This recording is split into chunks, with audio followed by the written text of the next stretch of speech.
Certas unções para nós bem ungido, irmãos, pela bênção. Aleluias.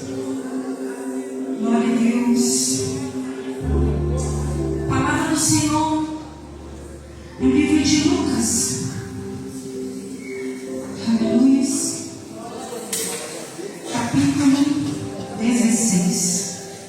Lucas, capítulo 16 e versículo 19. Mas antes de lermos a palavra do Senhor, eu quero dizer para a amada igreja neste lugar que a terra já foi preparada. E agora nós receberemos a semente daquele que é água nova. Amém?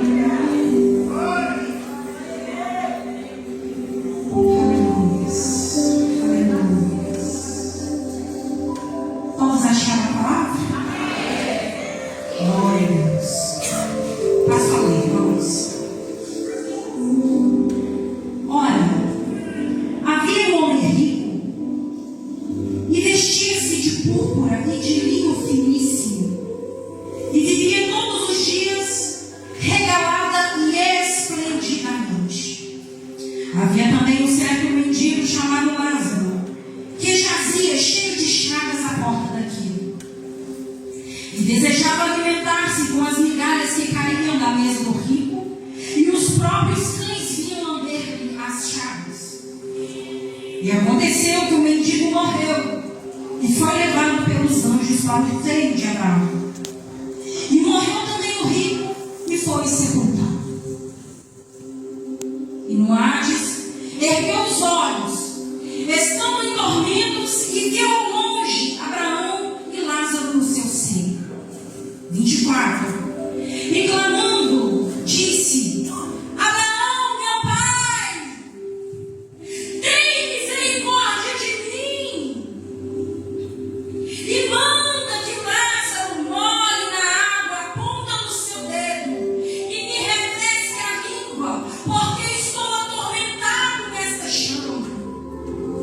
Disse, porém, Abraão: Filho, lembra-te de que recebeste os teus bens em tua vida, e Lázaro somente males.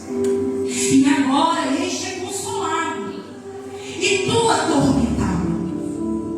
E além disso, está posto um grande abismo entre nós e vós, de sorte que os que quisessem passar daqui para vós não poderiam, nem tampouco os de lá para passar para cá.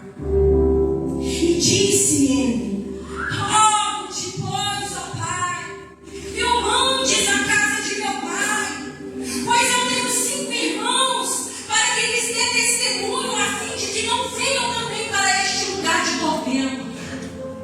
E disse-lhe Abraão: Eles têm Moisés e os profetas, ouçam-nos. E disse ele: Não, Abraão, meu pai, mas se algum dos mortos fosse ter com eles, arrepender-se-iam. Porém Abraão lhe disse: Se não ouvem a Moisés e aos profetas, tampouco acreditarão, ainda que algum dos mortos ressuscite. Amém? Palavra do Senhor nessa noite, irmãos. Diferentemente dos ensinos de Jesus, esse aqui tem um destaque, queridos. Jesus é ensinado por meio de parábolas, de metáforas. E nós entendemos, irmãos, que esse texto, o próprio Jesus, ele revela a natureza desse texto. A natureza desse texto é revelar para mim e para você, aleluia, que o mundo espiritual, ele é mais real do que nós podemos imaginar.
pensar. Depois que nós fechamos os nossos olhos para este mundo, nós abriremos os nossos olhos para o mundo espiritual. Yasmin, eu não acredito nisso não. Isso é balela. Isso é uma mentira. Deixa eu te falar, irmãos. A palavra de Deus, ela carrega a verdade absoluta. A verdade de Deus é uma verdade absoluta. Ainda que você ou eu não acredite, isso é uma verdade. E por que eu sei que essa palavra não é uma parábola ou não é uma metáfora? Porque Jesus cita nomes. Jesus revela o nome de Abraão. Jesus revela o nome do mendigo que é Lázaro. E Jesus revela não o nome do rico, mas revela as suas características. Um homem rico, louco, cheio de posses, cheio de tudo que é do bom e do melhor.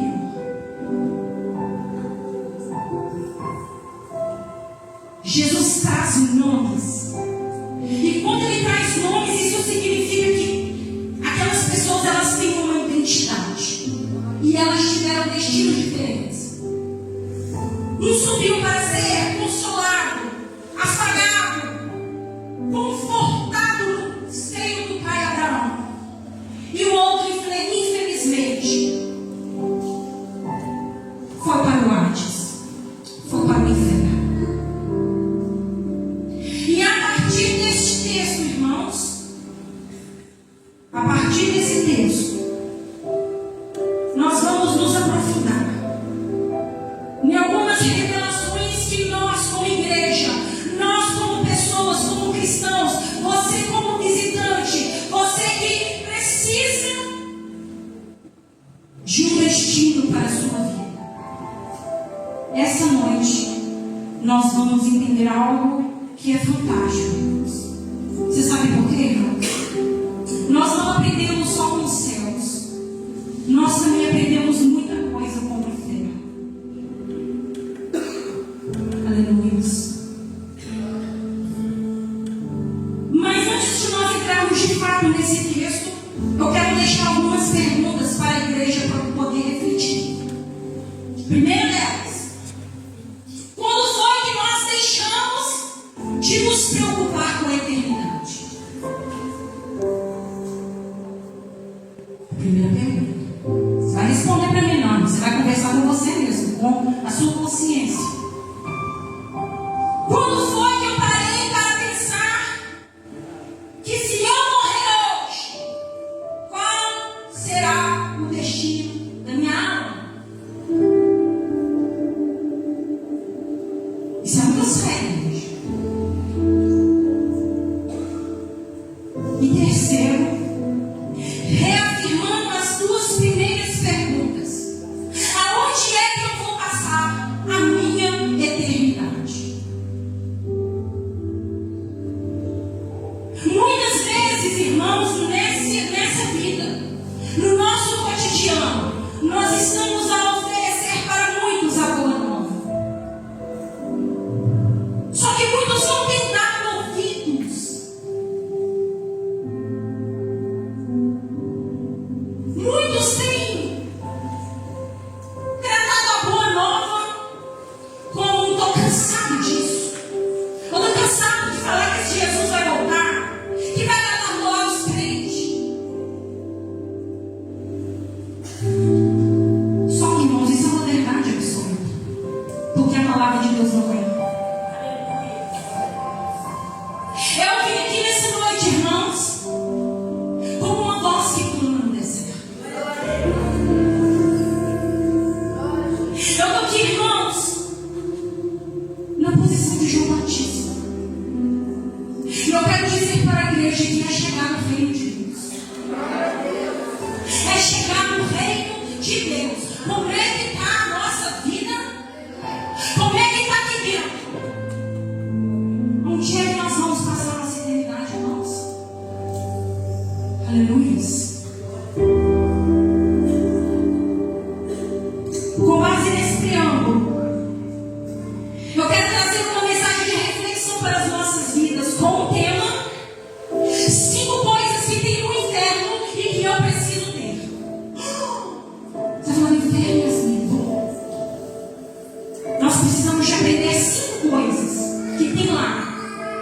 nós, como igreja, como pessoas, nós precisamos de ter. Aleluia. Fiz algumas anotações aqui, irmãos, mas os irmãos fiquem tranquilos. O Senhor dá no controle. Versículo 23. Se você tem a palavra, você acompanha comigo, ou também pode acompanhar no telão aí para os irmãos que estiverem trabalhando para me auxiliar aqui, por gentileza. No versículo 23 eu retorno a ler. E Noades ergueu os olhos, estando em dormidos, e viu ao longe Abraão e Lázaro no seu seio. Você sabe o que tem lá que nós precisamos de ter, irmãos? Visão. Fala com o seu irmão que está aí do lado. Visão.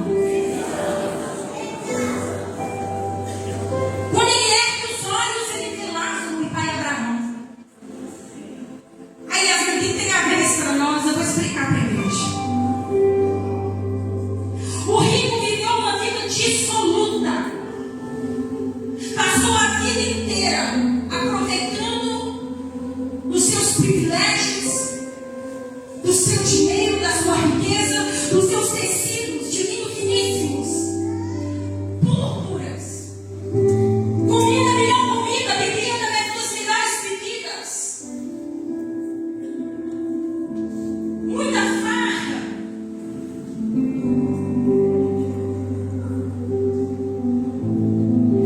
Ele tinha apenas uma vista, ele não tinha visão. Qual que é a diferença de vista e visão, Yasmin? A vista é o que nós vemos como natural. É o nosso globo ocular, irmãos. Nós estamos vendo aqui os nossos irmãos, todas as pessoas aqui lindas e maravilhosas, muito bem vestidas, todo mundo aqui glorificando. Isso é vista. É o que nós estamos vendo no plano natural. Essa igreja bonita, esse altar maravilhoso. Isso é vista. Agora a visão, irmãos, é aquilo que nós enxergamos além do que os olhos podem ver.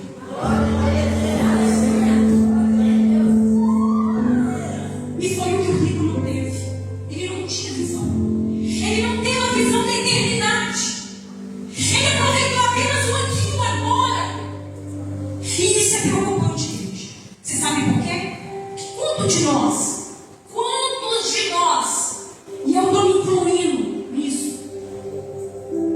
nós passamos uma vida inteira apenas enxergando a partir da nossa vista, a partir dos nossos olhos físicos, a partir daquilo que é natural, a partir daquilo que é físico.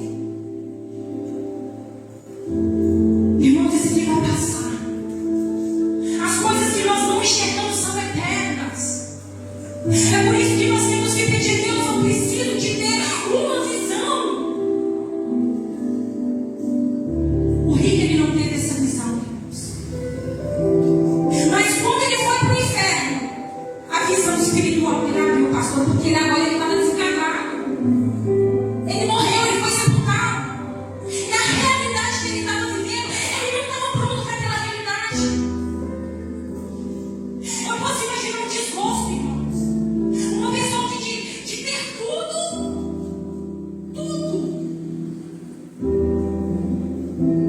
E aí me vem aquele versículo na mente. Do que me vale ganhar o mundo inteiro? De que vale eu ganhar o mundo inteiro? Muitos aplausos, muito sucesso, muita fama, muitas mulheres, muito dinheiro, muito tudo. Eu quero estar sempre no topo da pirâmide. Integral.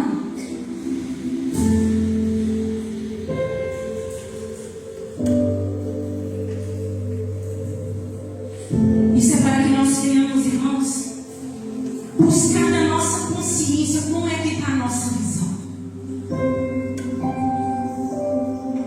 Mas eu oro para que o Espírito Santo de Deus abra as visões nessa noite, em nome de Jesus. Que todos recebam uma visão ampliada.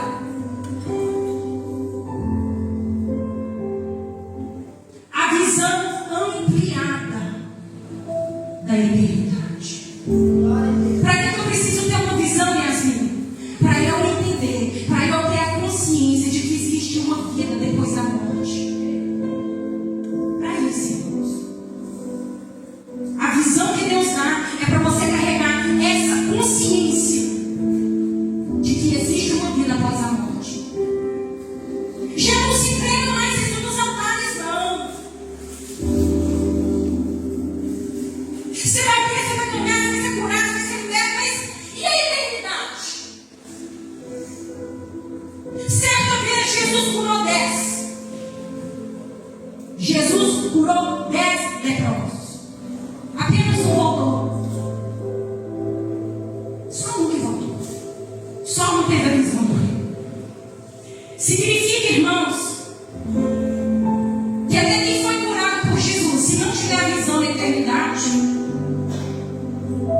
perder a alma. Vai receber a cura, vai receber a libertação, vai receber o carro, vai receber a casa, vai receber o casamento, vai receber tudo nessa terra e vai perder a alma, infelizmente.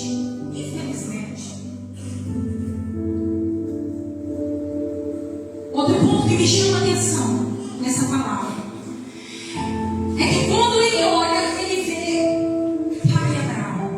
O que foi Abraão para nós, irmãos? Abraão para nós, ele foi o pai da fé. Então quando ele olha para o pai Abraão, é Jesus Cristo nos ensinando que por ele ver pai Abraão significa que a nossa salvação, ela não vem por obras, ela vem pela fé. Por meio da fé, por meio da fé, pai Abraão simboliza, é o símbolo da fé. Só que quando ele avista pai Abraão, já era tarde demais. Você sabe por quê, irmãos? Sabe por quê, minhas irmãs? Porque depois da morte, segue-se o juízo. Acabou. Não dá para ser como esposa depois que morre. Não dá para ser como os filhos depois que morre. Não dá para ser um bom profissional depois que morre. Não dá para ser um cristão verdadeiro depois que morre. Não dá.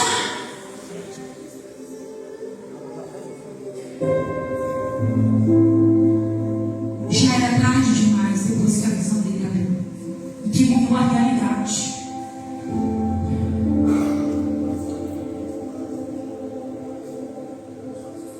O tempo de ter a vista, o tempo de ter a visão ajustada com a nossa vista natural é agora, é aqui, é hoje, é agora. Enquanto nós estamos vivos, irmãos. Você está sentindo o seu corpo aí? Você está respirando? É agora. É agora que nós precisamos de cuidar do nosso destino e começar a colocar na balança realmente aquilo que tem valor. Nós precisamos de começar a pesar, irmãos. Que Jesus está voltando, todo mundo sabe. Só não sabe se está preparado. Até quem não é crente, irmãos, sabe que Jesus está voltando. É só dar uma olhada nas manchetes, é só dar uma olhada nas notícias. Só coisa ruim, só tragédia.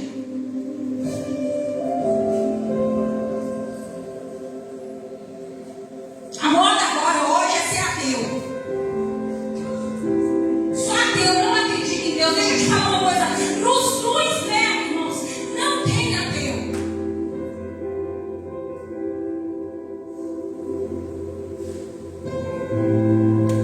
Eu estou cansada de ouvir esses crentes ficar falando que nós vamos para o inferno, nós vamos para o céu. Deixa eu te falar, irmãos. A minha missão aqui hoje é falar a verdade. A missão do Espírito Santo é de te convencer. Mas a missão do adversário, que é Satanás, é roubar a sua mente e dizer que isso é uma mentira, que isso é um engano. Satanás não quer que você abandone o seu pecado para se converter verdadeiramente na presença do Cordeiro, porque ele quer que você vá de fato para o céu. Eu não sei se vocês têm percebido, mas nós estamos, irmãos, numa batalha que é travada. Não é a maior batalha de todos os tempos, sabe qual é, irmão? A batalha por almas. As almas estão indo para o inferno a passos largos.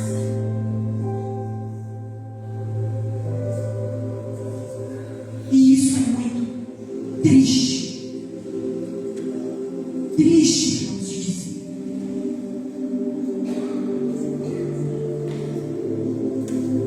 Segunda coisa que tem no inferno e que eu preciso ler.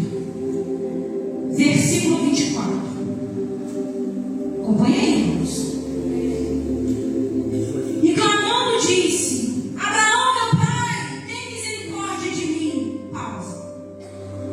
Segunda coisa que tem no inferno que nós precisamos de ter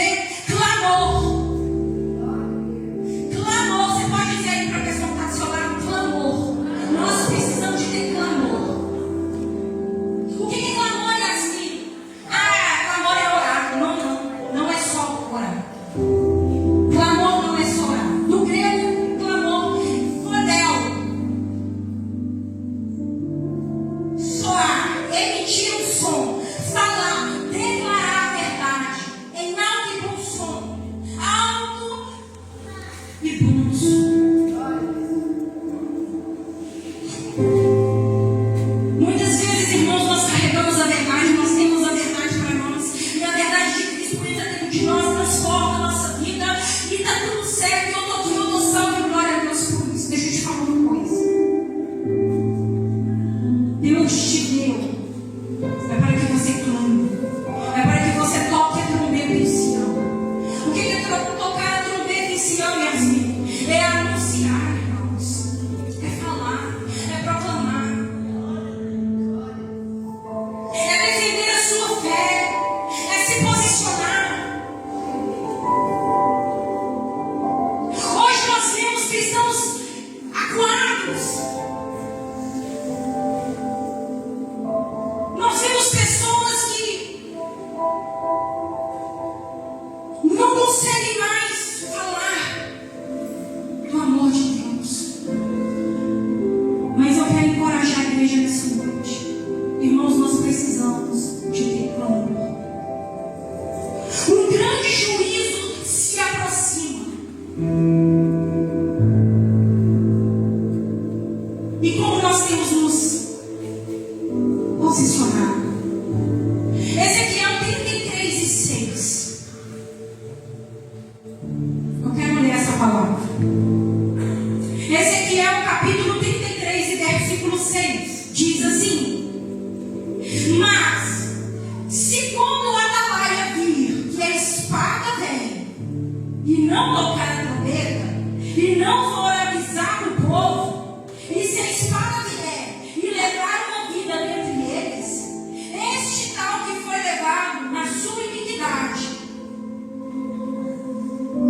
esse tal que foi levado na sua iniquidade, mas o seu sangue demandarei da mão do atalaia. Você sabe o que isso significa, irmãos?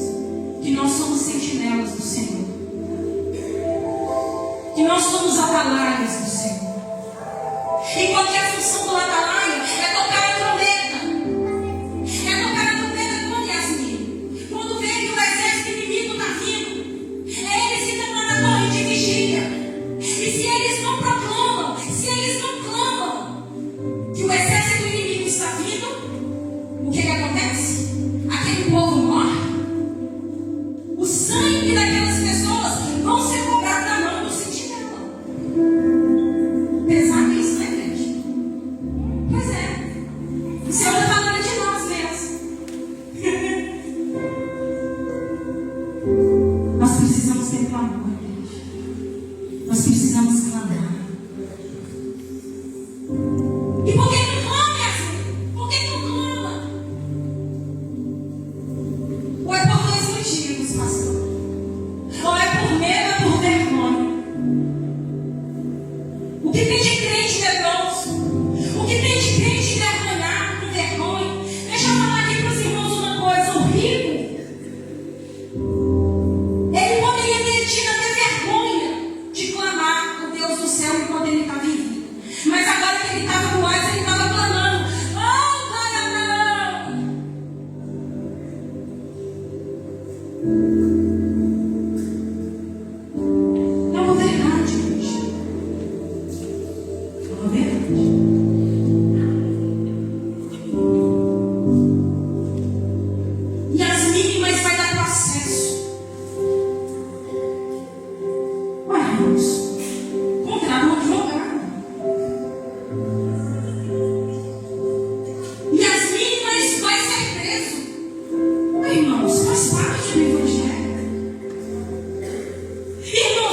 nesse ano, irmãos. Você sabe qual que é o tempo que nós temos que clamar, que propagar, que anunciar, que defender a nossa fé? Esse tempo é hoje, é aqui e agora.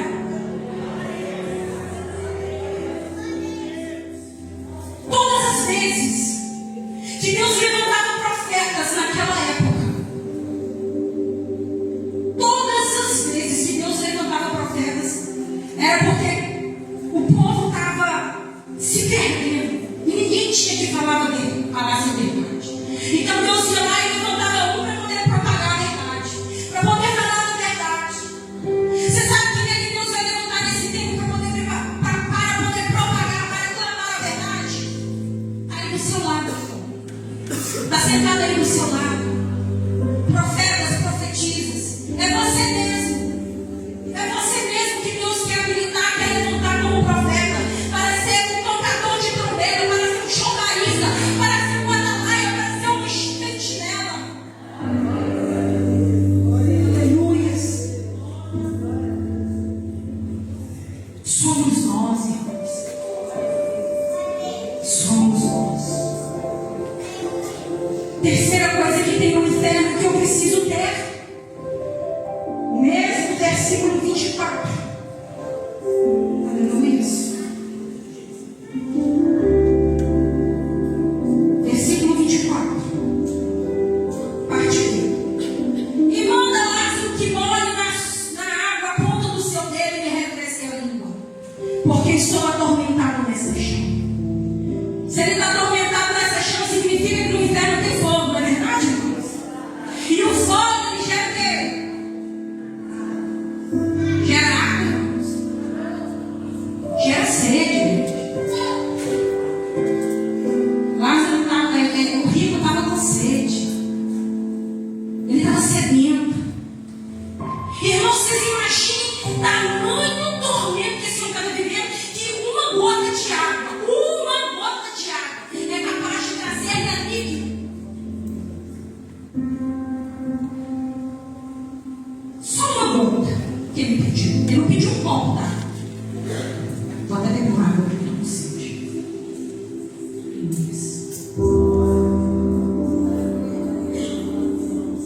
Ele só pediu isso aqui, ó. Uma gotinha. Igreja, nós precisamos ser sedentos por Ele. Pela boa nova, nós precisamos ter sede do Senhor. O tempo de ter sede, irmãos, é aqui, é hoje, é agora. Porque depois que está no inferno clamando para Abraão, é o que, irmãos? Não ouvi, não, é o quê? Tarde demais. E as meninas precisam de ter sede do quê? Nós precisamos de ter sede pela palavra. Nós precisamos de ter sede pela verdade. Nós precisamos de ter sede por Jesus Cristo. Nós precisamos de ter sede pelo Espírito Santo. Nós precisamos estar sedentos por Ele. Salmos de número 42:1. Assim como a corça, como o cervo brama pelas correntes das águas, assim suspira a alma por ti, ó Deus.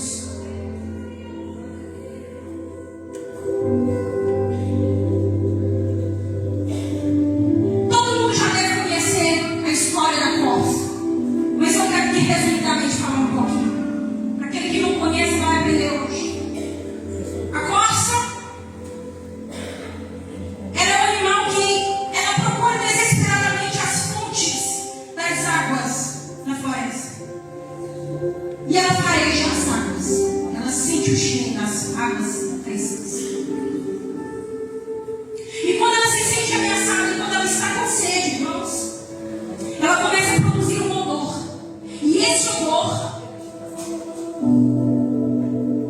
vai chamar a presa, o predador, por causa desse